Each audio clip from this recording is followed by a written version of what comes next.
We are here in the monastery of Onya, and I'm about to show you one of the most special things that you might see. Check out this silk.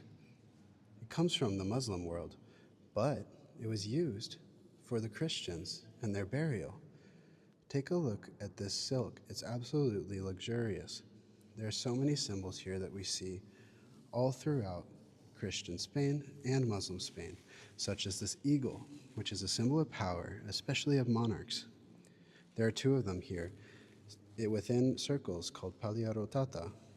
As well, we see these rabbits. We see this harpy, which strikes me as really fascinating. I'm going to tell you a little story here as to how these silks could have inspired architecture around Spain. So if you take a look at this harpy, it has 3 different tails. This is very uncommon in what we see for harpies in many of the Romanesque churches. Oftentimes, they only have 1 tail. But if we go to the palace of Al-Mamun in Toledo and we look at the arch that remains on his palace, this harpy likely would have been, it could have been this silk or something similar.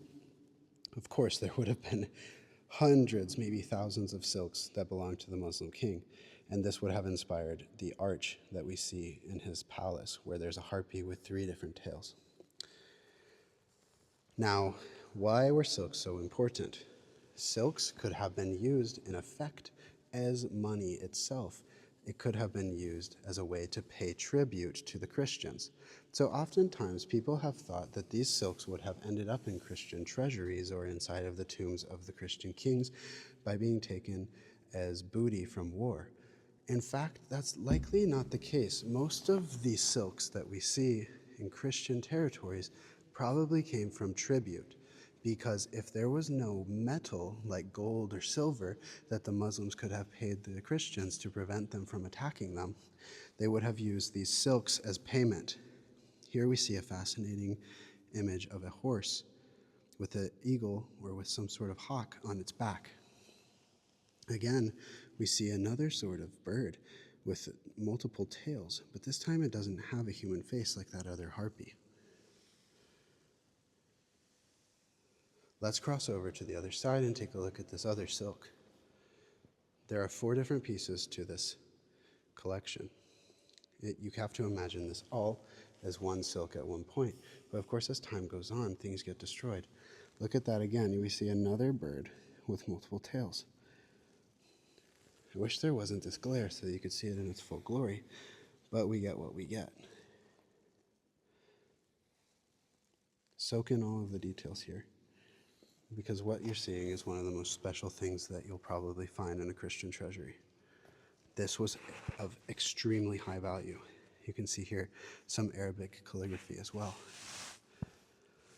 Marching over to this side, we find these beautiful geometric designs of these large circles, but also paired with these smaller kind of star shapes that link and connect this silk.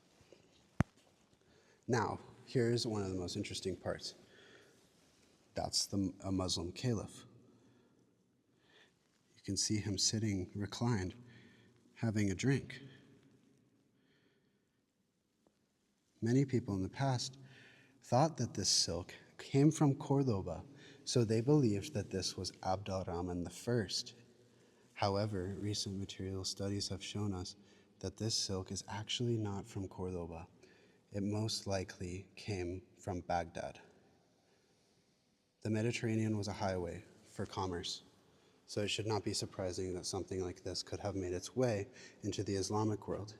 And from Toledo, or one of the other Taifa states that had to pay Castile and Leon all of their tributes, it made its way into Christian territories and was used as a luxurious silk for the counts of Castile, the kings of Castile, and they were buried in this luxury that was known all throughout the Muslim world by their elites. I really hope that you enjoyed learning about this with me. I can make a longer video about this with a script so that I have all the details in order, because I don't want to give any misinformation. But from my memory, this is what I know about these silks, We are truly standing before something special, and it's in the north of Spain in this Pueblo village called Oña. Thank you.